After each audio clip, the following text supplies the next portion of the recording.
ಯಾಕೆಂದ್ರೆ ಅಬಾರ್ಷನ್ ಆಗೋ ಚಾನ್ಸಸ್ ಇರುತ್ತೆ. ಸಿ ಅವ್ರದ್ದೇ ಎಗ್ ಯೂಸ್ ಮಾಡುವಾಗ ಅವರು 35 ಇಯರ್ಸ್ ಇಂದ ಒಳಗೆ ಇರೋದು ಒಳ್ಳೆಯದು. ಬಟ್ ಸರೋಗಸಿಗೆ ಅದರದ್ದೇ ಆದ ರೂಲ್ಸ್ ಬಂದಿದೆ.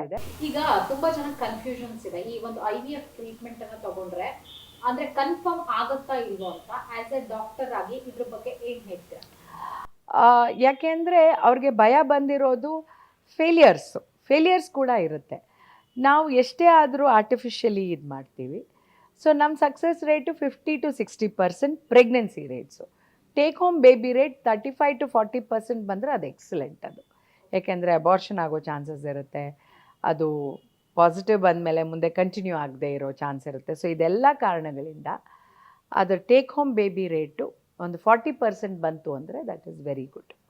IVF ಟ್ರೀಟ್ಮೆಂಟ್ ತಗೊಳಕ್ಕಾದ್ರೂ ಒಂದು ಪರ್ಟಿಕ್ಯುಲರ್ ಏಜ್ ಅಂತ ಇದೆ. ಯಾರೋ ಕೆಲವರು 40 ಬರ್ಬೋದು, 45 ಬರ್ಬೋದು, ಇಲ್ವಾ ನಮಗೆ IVF ಮಾಡಿ ಅಂತ. ಸೊ ಅವಾಗ ಏಜ್ ಪೀರಿಯಡ್ ಏನಾದರೂ ಇದೆಯಾ? ಸಿ ಅವ್ರದ್ದೇ ಎಗ್ ಯೂಸ್ ಮಾಡುವಾಗ ಅವರು 35 ಇಯರ್ಸಿಂದ ಒಳಗೆ ಇರೋದು ಒಳ್ಳೆಯದು. ಇಲ್ಲ ಡೋನರ್ ಎಗ್ಗು ಇಲ್ಲ ಸರೋಗಸಿ ಹೀಗೆಲ್ಲ ಮಾಡ್ತೀವಿ ಅಂದರೆ ಯಾವ ಏಜ್ ಆದರೂ ನಡೆಯುತ್ತೆ. ಬಟ್ ಸರೋಗಸಿಗೆ ಅದರದ್ದೇ ಆದ ರೂಲ್ಸ್ ಬಂದಿದೆ. ಸೊ ಆ ರೂಲ್ಸ್ ಒಳಗೆ ಇವ್ರು ಬಂದರೆ ಖಂಡಿತ ಇವ್ರಿಗೆ ಸರೋಗಸಿ ಕೂಡ ಮಾಡ್ಬೋದು.